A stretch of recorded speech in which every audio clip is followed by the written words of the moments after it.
ത്രിയേക ദൈവനാമത്തിന് മഹത്വമുണ്ടായിരിക്കട്ടെ. ഏറെ സ്നേഹം നിറഞ്ഞ സഹോദരി സഹോദരങ്ങളെ,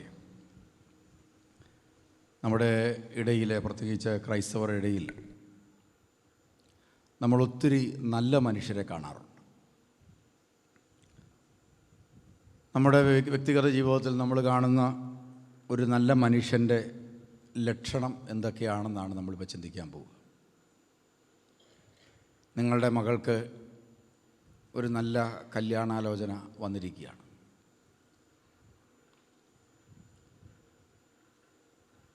പാരമ്പര്യമായ ക്രൈസ്തവ കുടുംബത്തിൽ നിന്ന് ഒരു നല്ല കല്യാണാലോചന. അങ്ങനെ ഒരു ചെറുക്കനെ നിങ്ങൾ തേടുമ്പോൾ നല്ല ചെറുക്കനാണോ എന്നറിയാൻ നിങ്ങൾ എന്തൊക്കെ കാര്യങ്ങളാണ് നോക്കുക? ഒരാലോചന വന്നിട്ടുണ്ട്. നിങ്ങളുടെ മകളെ ആ ചെറുക്കനെ കൊണ്ട് കല്യാണം കഴിപ്പിക്കണമെന്ന് ചിന്തിക്കാൻ നിങ്ങൾ അത് എന്തൊക്കെ കാര്യങ്ങളാണ് ശ്രദ്ധിക്കുന്നത്? ദൈവത്തെ പേടിയുണ്ടോ എന്ന് നോക്കും. അത്രയും നോക്കത്തുള്ളൂ. അവന് ദൈവത്തെ പേടി കാരണം അവൻ പള്ളിയുടെ ഭാഗത്തൂടെ പോലും പോകത്തില്ല. കാരണം എന്താണ്? അവന് പേടിയാണ്. ഞാനിവിടെ ധ്യാനകേന്ദ്രം തുറന്ന കാലത്ത് പ്രിയമുള്ളവർ അനേകം പേര് ധ്യാനം കൂടി. ഒരു ചെറുപ്പക്കാരൻ മാത്രം, അദ്ദേഹത്തിന് എന്നെ ഭയങ്കര ബഹുമാനമാണ്.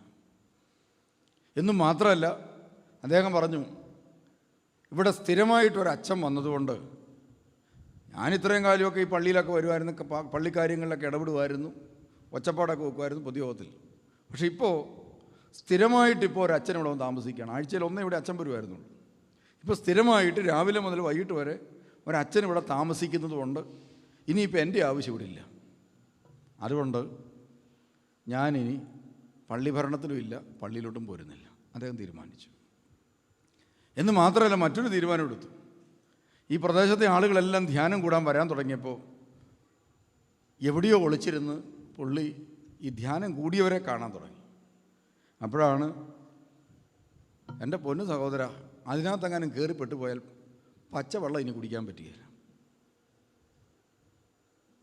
കള്ളു കുടിക്കാൻ പറ്റുകയില്ല, വീട് വലിക്കാൻ പറ്റുകയില്ല, പരദൂഷണം പറയാൻ പറ്റുകയില്ല, ലേഷണി പറയാൻ പറ്റില്ല, ഒന്നും സാധിക്കുകയില്ല. അപ്പോൾ അവനൊരു തീരുമാനമെടുത്തു, ഇത്രയൊന്നും നല്ലതാകാൻ എന്നെക്കൊണ്ട് പറ്റുകയില്ല. അതുകൊണ്ട് അച്ഛൻ്റെ ധ്യാനം നല്ലതാണ്, കൂടുന്നില്ല എന്ന് തീരുമാനിച്ചു. അത് അന്ന് മുതൽ ഇന്ന് വരെ അദ്ദേഹം കൂടാറില്ല. ഇവിടെ ഒത്തിരി കാര്യങ്ങൾ എനിക്ക് വേണ്ടി ചെയ്തു തന്നിട്ടുണ്ട്. ഇതിന് വിറക് കൊണ്ടുത്തരും, അതുപോലെ എപ്പം വിളിച്ചാലും എന്നോട് പറഞ്ഞിട്ടുണ്ട്, ഫോൺ നമ്പർ കയ്യിലുണ്ട്, ഏത് പാതിരാത്രിക്കും ഏതാവശ്യത്തിന് വിളിച്ചാലും ഞാൻ വന്നോളാം, അച്ഛനൊന്ന് വിളിച്ചാൽ, തിരുമേനി ഒന്ന് വിളിച്ചാൽ മതി, ഞാനിവിടെ ഉണ്ട്. പക്ഷേ ദൈവത്തോടും ദൈവിക കാര്യങ്ങളോടും ഒന്നും കളിക്കാൻ ഞാനില്ല. എന്നെക്കൊണ്ട് ഇങ്ങനൊരു ജീവിക്കാനും പറ്റുകയില്ല. അതുകൊണ്ട് ഞാൻ ഈ പരിപാടിക്കൊന്നുമില്ല. ഇങ്ങനെ ഒരു ചെറുക്കനെയാണ്, ദൈവഭയമുള്ള ആളാണ്. മതിയോ പെണ്ണിന്? ഇങ്ങനൊരു ചെറുക്കനുണ്ട്. നിങ്ങളുടെ മോളെ കൊണ്ട് കെട്ടിക്കോ, പള്ളിയിലോട്ടേ പോരത്തില്ല, ഭയമാണ്. തമ്പുരാനെ മാത്രമല്ല ഭയം, അച്ഛനെയും ഭയമാണ്, പള്ളി സംവിധാനങ്ങളെ അദ്ദേഹത്തിന് പേടിയാണ്. അതുകൊണ്ട് ഇതിനോടൊന്നും സഹകരിക്കാൻ ഞാൻ തയ്യാറല്ല. അതുകൊണ്ട് നിങ്ങൾക്ക് എന്തെങ്കിലും ആവശ്യമുണ്ടെങ്കിൽ എൻ്റെ സർവീസ് വേണേൽ ഞാൻ തരാം. ഇങ്ങനൊരു മനുഷ്യനെ കിട്ടിയാൽ നിങ്ങളുടെ മകൾക്ക് ചേരുമോ? നിങ്ങൾ പറഞ്ഞില്ലേ, നിങ്ങളുടെ മനസ്സിൽ ഞാൻ പറയാം. പള്ളിയിൽ പോകുന്നവനായിരിക്കണം, വേണ്ടേ? ദൈവത്തെക്കുറിച്ച് ഒരു ഭയം എന്ന് പറഞ്ഞാൽ ദൈവത്തെക്കുറിച്ചൊരു ചിന്തയുള്ളവനായിരിക്കണം, അല്ലേ? പള്ളിക്ക് എന്തെങ്കിലുമൊക്കെ നേർച്ച കാഴ്ചകൾ കൊടുക്കുന്നൊരു വ്യക്തിയായിരിക്കണം, ആഗ്രഹമില്ലേ? അത്യാവശ്യം ബോധം വേണം, അത് വേണ്ടേ? ചിന്തിക്കാനുള്ള ബോധമുള്ളവനായിരിക്കണം. പിന്നെ ആരോഗ്യം വേണം, പിന്നെ കഴിവുള്ളവനായിരിക്കണം. ഈ സമൂഹത്തിൽ മറ്റുള്ളവനെയൊക്കെ നോക്കി അവരെ പോലെയൊക്കെ ആയിത്തീരണമെന്ന് ആഗ്രഹിക്കുന്ന മനസ്സുള്ളവനായിരിക്കണം. എല്ലാവരും സ്കൂളിൽ പോകുന്നു, അവന് വലിയ താല്പര്യമില്ല. എല്ലാവരും കൂടെ സ്കൂളിൽ പോയിട്ടിരുന്ന കാര്യം, അതുകൊണ്ട് അവൻ പോയില്ല. ഞങ്ങളുടെ നാട്ടിലുള്ള മുഴുവൻ പേരും സ്കൂളിൽ പോവുക, പിന്നെ ഞാനിവിടെ പോയാൽ ഈ നാട്ടിലെ കാര്യങ്ങൾ ആരാ നോക്കുക? അതുകൊണ്ട് അവൻ പോകുന്നില്ല. അങ്ങനെ ഒരുത്തിനെ പറ്റുമോ? ഇല്ല. എല്ലാവരും പോയ പോലെ സ്കൂളിൽ പോകണം, എല്ലാവരും പഠിക്കുന്ന പോലെയൊക്കെ, അല്ല അതിൽ വെച്ചോടെ മെച്ചമായിട്ട് പഠിക്കണം, എല്ലാവരും വളർന്ന പോലെയൊക്കെ വളരണം. അങ്ങനെ എല്ലാവരേക്കാളും ഒരുപടി എല്ലാ കാര്യത്തിലും മെച്ചമായി ഒരുത്തനുണ്ടായാൽ നമ്മൾ പറയും ഇത് വലിയ കുഴപ്പമില്ലാത്ത മനുഷ്യനാണ്. ഞാനിപ്പോൾ 2 പേരെ നിങ്ങൾക്ക് പരിചയപ്പെടുത്തി തരാൻ പോവുക, ചരിത്രത്തിലെ 2 നല്ല മനുഷ്യർ. ഉൽപ്പത്തി പുസ്തകം 4-ാം അധ്യായം 1 മുതലുള്ള വചനം. ആദം തൻ്റെ ഭാര്യയായ ഹവ്വായോട് ചേർന്നു, അവൾ ഗർഭം ധരിച്ചു, കായേനെ പ്രസവിച്ചു. പ്രിയമുള്ളവർ, ഒരു നല്ല മനുഷ്യനെ ദൈവം കൊടുത്ത, ഈ മാതാപിതാക്കന്മാർക്ക് തമ്പുരാൻ കൊടുത്ത ഒരു മനുഷ്യൻ, ഒരു കുഞ്ഞ്, അയാളുടെ പേരാണ് കായേൻ. മോശമാണോ നല്ലതാണോ? നിങ്ങളെന്ത് പറയുന്നു?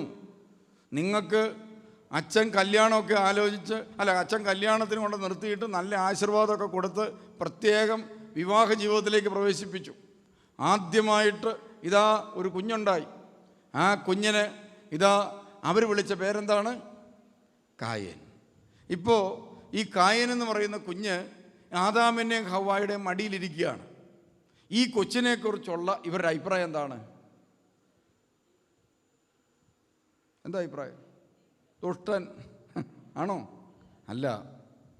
അവരുടെ താരാട്ടിലും അവരുടെ തലോടലുകളിലും അവരുടെ സ്വപ്നങ്ങളിലും ഒക്കെ വലിയ പ്രതീക്ഷ ഉയർത്തുന്ന ഒരു മനുഷ്യനാണ് ആര്? കായേൻ.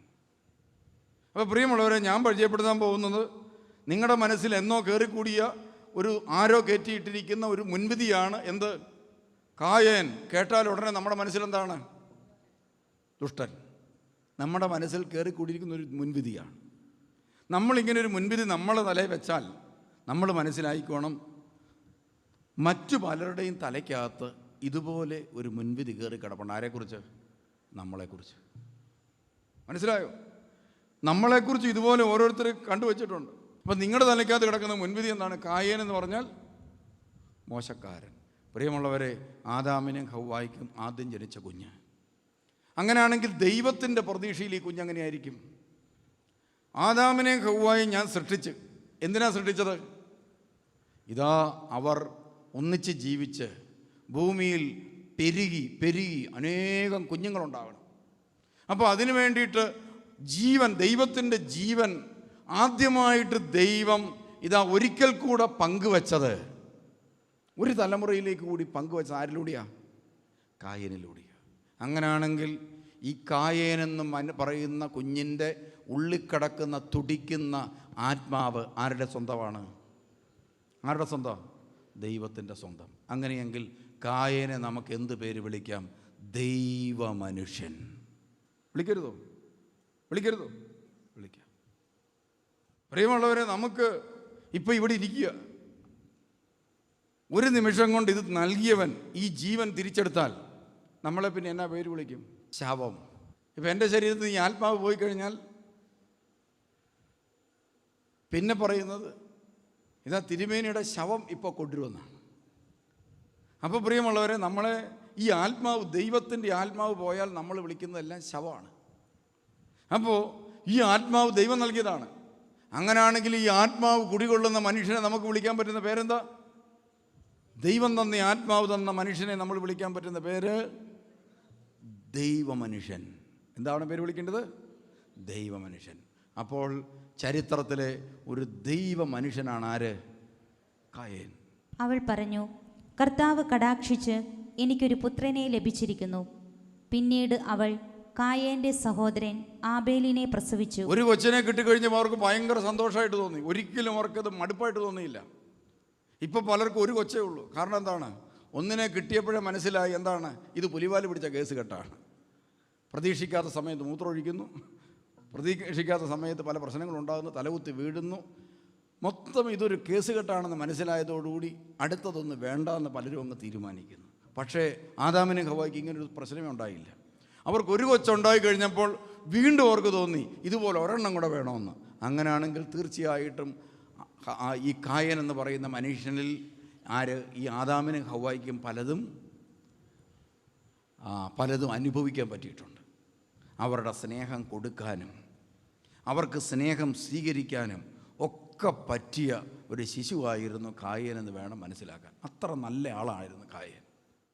അത്ര നല്ലൊരു കൊച്ചായിരുന്നു കായേൻ. അതുകൊണ്ട് ഇതുപോലത്തെ ഒരെണ്ണത്തിനെ കൂടെ കിട്ടിയാൽ കൊള്ളാമെന്ന് ആഗ്രഹിച്ച് അവർ രണ്ടാമതൊരു കൊച്ചിനും കൂടെ ജന്മം നൽകി. അതിൻ്റെ പേരെന്താ? ആബേൽ.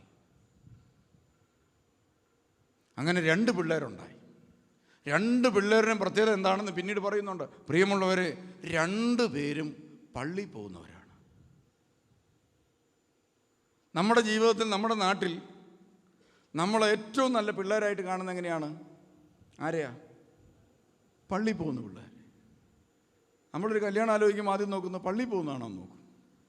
ഈ 2 പിള്ളേരും പള്ളി പോകുന്നവർ.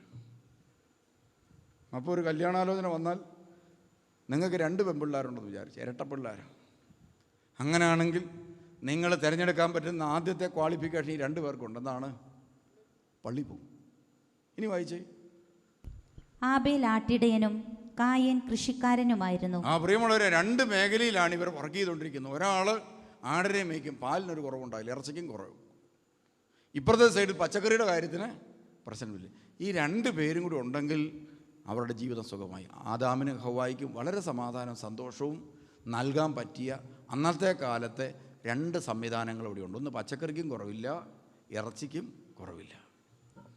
ഒരുത്തൻ അമേരിക്കയിലും പോയി, മറ്റൊരുത്തൻ ഓസ്ട്രേലിയയിലും പോയി. എന്നാ പ്രശ്നം? അമേരിക്കയിൽ എന്തെങ്കിലും പ്രശ്നം വന്നാൽ ഓസ്ട്രേലിയക്കാരനെ കൊണ്ട് ഓക്കെ ആകും.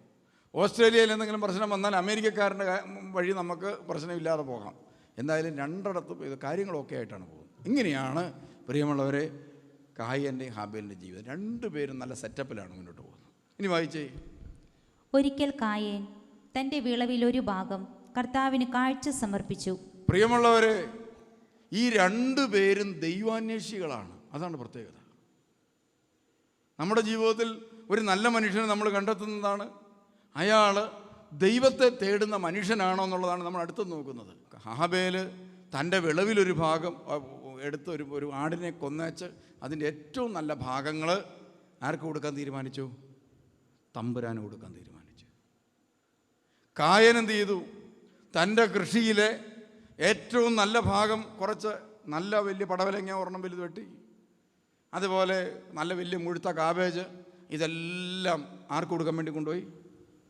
പള്ളിക്ക് കൊടുക്കാൻ തീരുമാനിച്ചു. അപ്പോൾ ഇവരെങ്ങനെയുണ്ട്? ഒരു നല്ല മനുഷ്യൻ്റെ പ്രത്യേകത, ഒരു പള്ളിയിലെ അച്ഛനോ ഒരു ബിഷപ്പോ ഒരു നല്ല മനുഷ്യനായിട്ട് ഒരാളെ കാണുന്നത് എങ്ങനെയാണ്? ഒരു പള്ളിയിലെ അച്ഛനോ ഒരു ബിഷപ്പോ ഒരാളെ നല്ലതായിട്ട് കാണുന്നത് എപ്പോഴാണ്?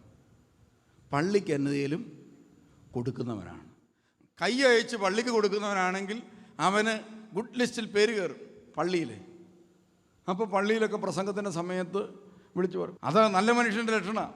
അതുകൊണ്ട് പുരോഹിതൻ്റെ ഗുഡ് ലിസ്റ്റിൽ നല്ല മനുഷ്യൻ കായനും ഹാബേലും 2 പേരും ദൈവത്തെ അന്വേഷിക്കുന്നവർ. ഇനി 2 പേരും പള്ളിയിൽ പോകുന്നവർ. വെറുതെ പോവുകയല്ല, അവർ ബലിവസ്തുവുമായിട്ട് പള്ളിയിൽ പോകുന്നവർ. അടുത്ത കാലത്ത് വലിയ മദ്യപാനിയായ ഒരു മനുഷ്യനെ കാണാനിടയായത്. അങ്ങനെ മദ്യപിച്ച് അദ്ദേഹം വലിയ പ്രശ്നം സൃഷ്ടിച്ച് ഇവിടെ വന്നും പ്രശ്നം ഉണ്ടാക്കി.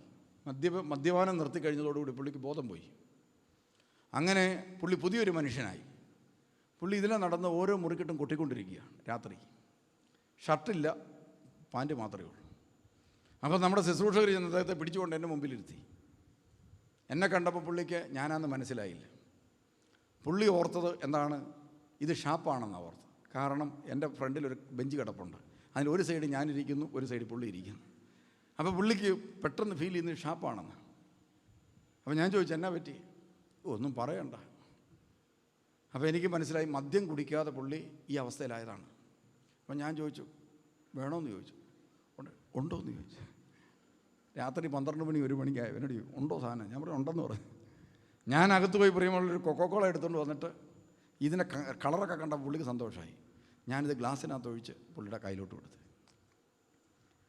പുള്ളി പ്രിയമുള്ളവരെ കിട്ടിയ പാതി കിട്ടാത്ത പാതി ആഞ്ഞ് വലിച്ചം കുടിച്ചു കഴിഞ്ഞ് പറഞ്ഞ പുള്ളി എന്നോട് ചോദിക്കും, ഇത് കൊക്കോക്കോളയാണല്ലോ. അവസാനം പൈങ്കുളം ഹോസ്പിറ്റലിൽ കൊണ്ട് അഡ്മിറ്റാക്കി, രക്ഷപ്പെട്ടു. അപ്പോൾ അദ്ദേഹം ഈ വർത്തമാനം പറഞ്ഞിരിക്കുന്ന ഈ അൺകോൺഷ്യസ് ആയിരിക്കുന്ന സമയത്ത് വർത്തമാനം പറഞ്ഞുകൊണ്ടിരിക്കുകയാണ്.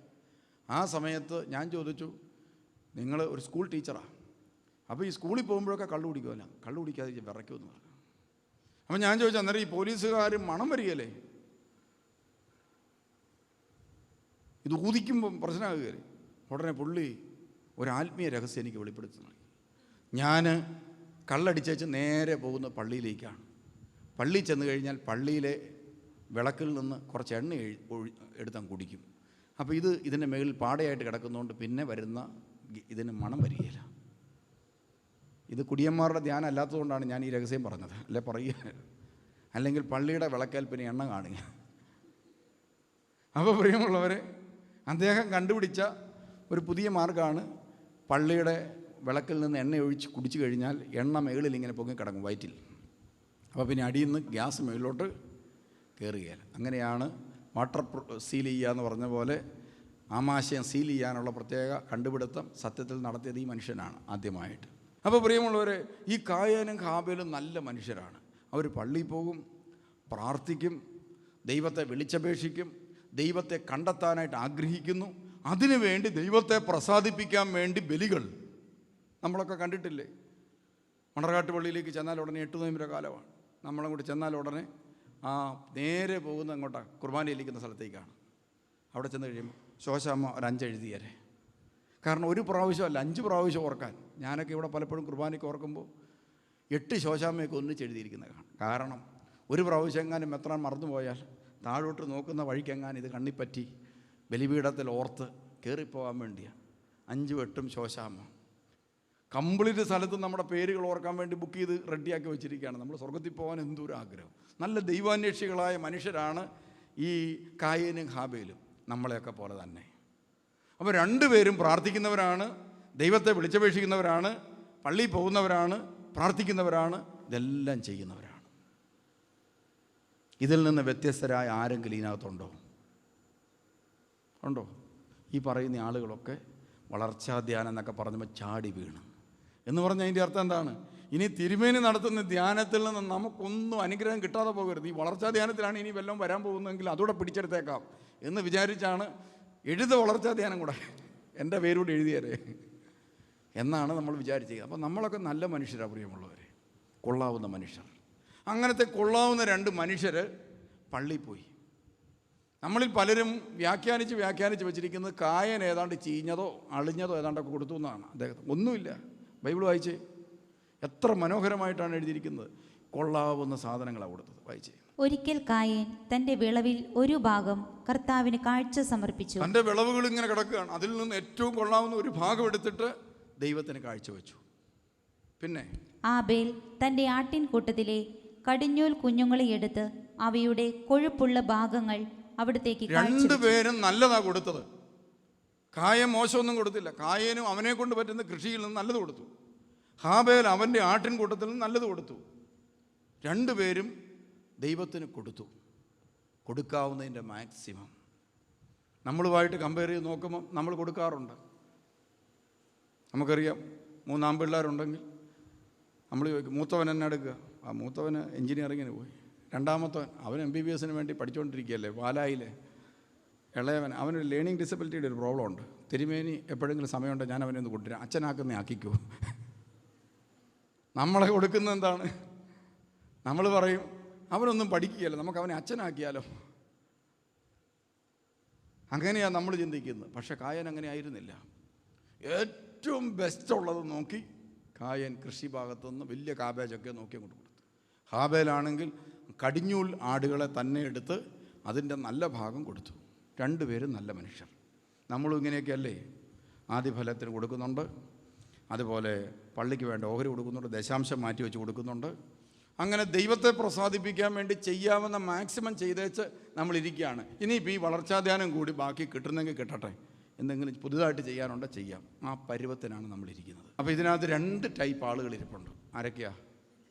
2 മക്കളിരിപ്പുണ്ട് ഇതിനകത്ത്. ആദാമിൻ്റെയും ഹവ്വായുടെയും സന്തതികൾ 2 പേര്. 2 പേരും ഇതിനകത്തിരിപ്പുണ്ട്. ആരാണ് കായൻ, ആരാണ് ഹാബേൽ എന്ന് നമ്മളാ കണ്ടെത്തുന്നത്. 2 ഇതിനകത്തിരിപ്പുണ്ട്. ഇനി വായിച്ചേ. ആബേലിലും അവന്റെ കാഴ്ച വസ്തുക്കളിലും അവിടുന്ന് പ്രസാദിച്ചു. പ്രിയമുള്ളവരെ, ഹാബേലിലും അവൻ്റെ കാഴ്ച വസ്തുക്കളിലും ദൈവം പ്രസാദിച്ചു. പിന്നെ എന്നാൽ കായേനിലും അവന്റെ കാഴ്ച വസ്തുക്കളിലും അവിടുന്ന് പ്രസാദിച്ചില്ല. കായേനിലും അവൻ്റെ കാഴ്ച വസ്തുക്കളിലും ദൈവം പ്രസാദിച്ചില്ല. അങ്ങനെയാണെങ്കിൽ പ്രിയമുള്ളവരെ, ഒരു ബലി ദൈവം സ്വീകരിച്ച് ആ ബലി സ്വീകരിച്ച് ദൈവം ആ ബലിയിൽ പ്രസാദിച്ചതിൻ്റെ അടയാളം എന്താണ്? ഞാൻ കായേനാണോ ഞാൻ ഹാബേലാണോ എന്ന് ഞാൻ തിരിച്ചറിയണം. അതെങ്ങനെയാണ്? പ്രിയമുള്ളവരെ, ഒരു വ്യക്തി ദൈവത്തിൻ്റെ മുമ്പിൽ ഒരു ബലി അർപ്പിച്ചാൽ ആ ബലിയിൽ പ്രസാദിച്ച് ദൈവം ഇറങ്ങി വന്ന് ആ ബലിവസ്തു അഗ്നിക്കനലാക്കി മാറ്റുമ്പോഴാണ് പഴയ നിയമത്തിൽ ബലി സ്വീകരിച്ചു എന്ന് പറയുന്നത്. അങ്ങനെയാണല്ലോ? അതെ. ഒരു ബലിവസ്തു, ഏലിയാവ് ബലി അർപ്പിച്ചു. ബലിവസ്തുവിലേക്ക് ദൈവം മുകളിൽ നിന്ന് ഇറങ്ങി വന്ന് അഗ്നിയായി വന്ന് ആവസിച്ച് ബലിവസ്തു കത്താൻ തുടങ്ങി.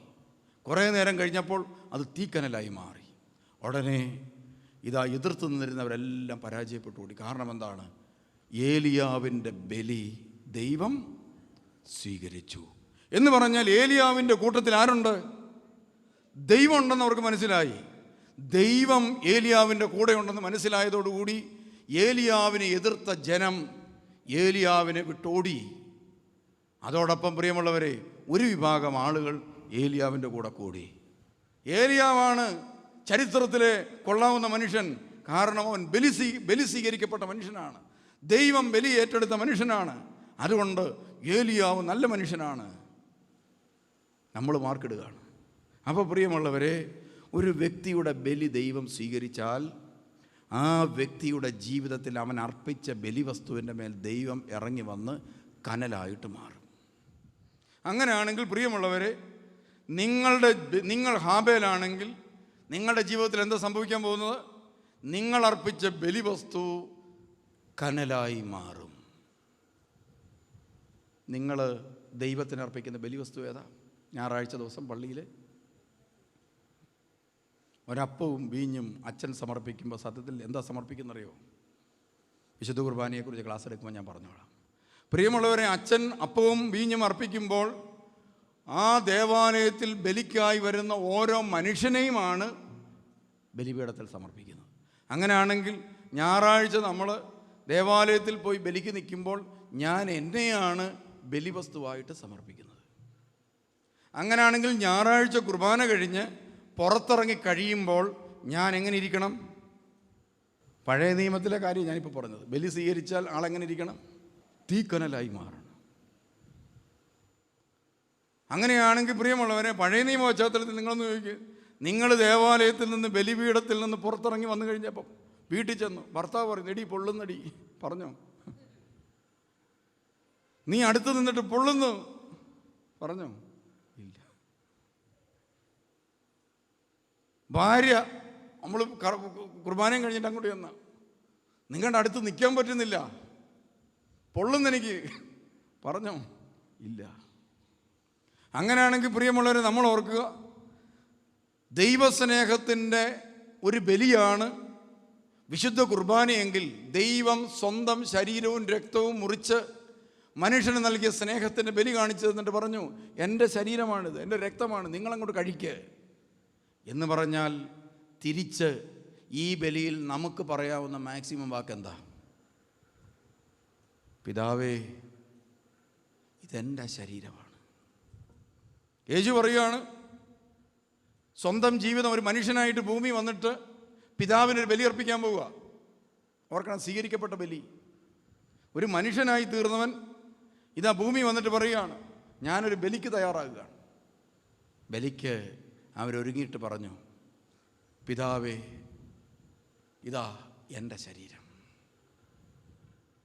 എന്നിട്ട് ജനങ്ങളെ നോക്കിയിട്ട് പറഞ്ഞു, വാഴ്ത്തി ഇതാ കൊടുത്തിട്ട് പറഞ്ഞു, നിങ്ങൾ കഴിക്കുക. ഇതാ എൻ്റെ രക്തം, നിങ്ങൾ കുടിക്കുക. ഒരു സ്നേഹബലിയുടെ സമ്പൂർണ്ണത എന്ന് പറയുന്നത് തനിക്കുള്ളത് മുഴുവനും പങ്കുവെക്കുന്നതാണ് ക്രിസ്തുവിൽ. അങ്ങനെയാണെങ്കിൽ ആ ബലിയിൽ പങ്കെടുക്കുന്ന എനിക്ക് മാക്സിമം പറയാവുന്ന കാര്യം എന്താ? കുർബാനപ്പണ എഴുന്നടത്തി അതൊരു 2 രൂപ പിടി, നമുക്ക് വല്ലതും നഷ്ടമുണ്ടോ? അതും കൊടുക്കുന്ന ഏതാണ്? കീറിയ നോട്ട്. പണ്ടൊക്കെ ഭണ്ണാരം പൊട്ടിക്കുമ്പോൾ എടുക്കുകയില്ലാത്ത 3 പൈസയൊക്കെ കിട്ടുമായിരുന്നു ഭണ്ണാരത്തിൽ. കിടുത്തയുള്ള നോട്ട് ഇതൊക്കെ കേട്ടുകൊണ്ട്.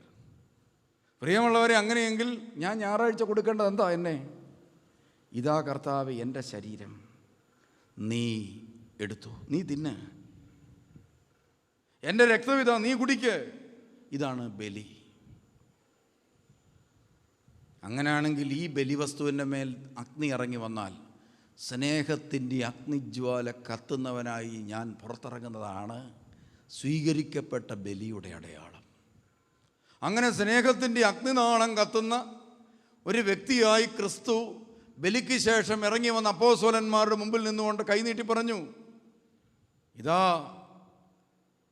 നിങ്ങൾക്ക് സമാധാനം, നിങ്ങൾക്ക് സമാധാനം. ഇപ്രകാരം പറഞ്ഞുകൊണ്ട് അവൻ തൻ്റെ കൈകളും വിലാപ്പുറവർക്ക് കാണിച്ചു കൊടുത്തു. ശിഷ്യന്മാർ ഭയങ്കര സന്തോഷത്തിലായി. പിന്നീട് ആ ശിഷ്യന്മാർ ഒറ്റ കാര്യം ആഗ്രഹിച്ചുള്ളൂ, ഇതുപോലൊക്കെ ചെയ്യാൻ പറ്റണം, ഇതുപോലെ എങ്ങനെയെങ്കിലും ഒന്നായിത്തീരണം. അതിന് സാധിക്കുകയില്ലെന്ന് മനസ്സിലായി തളർന്നുപോയ അവർ 10 ദിവസം തുടർച്ചയായി കാത്തിരുന്ന് അതിൻ്റെ ശക്തിക്ക് വേണ്ടി കരഞ്ഞു പ്രാർത്ഥിച്ചു. ഇതാണ് പ്രിയമുള്ളവരെ ഒരു ബലി എന്നൊക്കെ പറയുന്നത്. അങ്ങനെയാണെങ്കിൽ നിങ്ങൾ ഞായറാഴ്ച കുർബാന കഴിഞ്ഞ് ഇറങ്ങി വന്നു, മക്കൾ ദൈവമേ ഈ അപ്പനെയും അമ്മയും പോലെ ഒന്നായിത്തീർന്നാൽ മതിയായിരുന്നു എന്ന് ഒരിക്കലെങ്കിലും ഓർത്ത് കരഞ്ഞിട്ടുണ്ടോ? മക്കളുടെ മനസ്സിൽ ഒറ്റ ആഗ്രഹമേ ഉള്ളൂ, കർത്താവേ ഈ പാനപാത്രം എന്നിൽ നിന്നെടുത്ത് മാറ്റണമേ, എങ്കിലും എൻ്റെ ഇഷ്ടമല്ല, പ്രായപൂർത്തിയാകുന്നത് വരെ ഞാനിത് അനുഭവിക്കണമെന്നാണ് നിൻ്റെ ഇഷ്ടമെങ്കിൽ അത് നടക്കട്ടെ എന്ന് പറഞ്ഞാൽ പ്രിയമുള്ളവരെ പല പിള്ളേരും ഇരിക്കുന്നത്. പല കുഞ്ഞുങ്ങളുടെ അവസ്ഥ ഇതാണ്, എൻ്റെ ഇഷ്ടമല്ല, ഇത് തമ്പുരാൻ്റെ ഇഷ്ടമാണ്, ഈ സാധനം എൻ്റെ തലയിൽ കയറിയത്, അതുകൊണ്ട് ഇത് മാറട്ടെ. ഇതാണ് പിള്ളേർ പ്രാർത്ഥിക്കുന്ന പ്രാർത്ഥന. അപ്പോൾ പ്രിയമുള്ളവരെ, നിങ്ങളൊരു സ്നേഹത്തിൻ്റെ കനലാണെങ്കിൽ ഇതാ നിങ്ങളുടെ ബലി പൂർത്തിയാക്കി നിങ്ങൾ പുറത്തു വന്നു കഴിയുമ്പോൾ ആ സ്നേഹത്തിൻ്റെ ബലി കണ്ടിട്ട് നിങ്ങളുടെ മക്കൾ പറയും, ദൈവമേ ഇതുപോലൊരു ജീവിതം കരുപിടിപ്പിക്കാൻ എന്നെ ശക്തനാക്കണമേ. നിങ്ങളുടെ ആരുടെയെങ്കിലും മക്കൾക്ക് ഇങ്ങനൊരു തോന്നലുള്ളതായിട്ട് നിങ്ങൾക്ക് തോന്നിയിട്ടുണ്ടോ? ഒരു നാൾ ഞാനും ചേട്ടനെ പോലെ വളരും വലുതാണ് തോന്നിയിട്ടുണ്ടോ? നമ്മുടെ പിള്ളേർക്ക് തോന്നുന്നുണ്ടോ? ഇല്ല. എന്താ കാര്യം? നിങ്ങളൊക്കെ സ്നേഹത്തിൻ്റെ കനലാകുന്നില്ല. നിങ്ങളുടെ ബലി സ്വീകരിക്കപ്പെടുന്നില്ല. നിങ്ങളുടെ ജീവിത ബലി എവിടോ സ്വീകരിക്കപ്പെടാതെ കിടക്കുന്നു. കത്താതെ കിടക്കുന്ന പലതും. പ്രിയമുള്ളവരെ, ഒരു മാംസം കത്താൻ കിടന്നാൽ അത് കത്തിത്തീർന്നില്ലെങ്കിൽ ചില ഭാഗം ചെയ്യാൻ തുടങ്ങും. അതാ പറഞ്ഞു, ചിലതൊക്കെ കിടന്ന് ചെയ്യും. അപ്പം നമ്മുടെ ജീവിതത്തിൽ പ്രോബ്ലമാകും, അടുത്ത് നിൽക്കുന്നവർക്കും പ്രോബ്ലമാകും. മക്കൾ പറയും, ഈ ബലി പൂർത്തിയായി, ഇനി ഈ ബലിപീഠത്തിലേക്ക് വരുമോ ഇല്ലയോ എന്നറിഞ്ഞുകൂടാ. മുക്കത്ത് അവർ പിന്നെ ഒരു പോക്ക് പോയാൽ നോഹ പെട്ടകത്തിൽ നിന്ന് മലങ്കാക്ക വിട്ട പരിപാടിക്കും. അത് കറങ്ങി നടന്ന് നോക്കി, ഇരിക്കാൻ സ്ഥലമില്ലാതെ വന്നതുകൊണ്ട് ഒരെണ്ണം തിരിച്ചു പോന്നു, ഒലിവലയും കൊത്തിക്കൊണ്ട് എന്ന് പറഞ്ഞ പോലെ ആയിരിക്കും. അമേരിക്കയ്ക്ക് പോയിട്ട് അവിടെ വിസയൊന്നും ശരിയായില്ലെങ്കിൽ തിരിച്ച് പറന്ന് നമ്മുടെ അടുത്ത് തന്നെ വരും. എല്ലാം ഓക്കെ ആയാൽ ഇത് പറന്നാൽ പിന്നെ പോരത്തേ ഇല്ല ഇങ്ങോട്ട്. നമ്മുടെ പോയ ചില പിള്ളേരോട് നാട്ടിൽ വരാൻ താല്പര്യമുണ്ടെന്ന് ചോദിച്ചാൽ അതൊക്കെ ഓർമ്മിപ്പിക്കാതിരുമേ. നാട്ടിൽ വരുന്ന കാര്യമൊന്നും ഓർമ്മിപ്പിക്കരുത്. അവർക്കിതൊക്കെ ദുസ്വപ്നങ്ങളാണ്.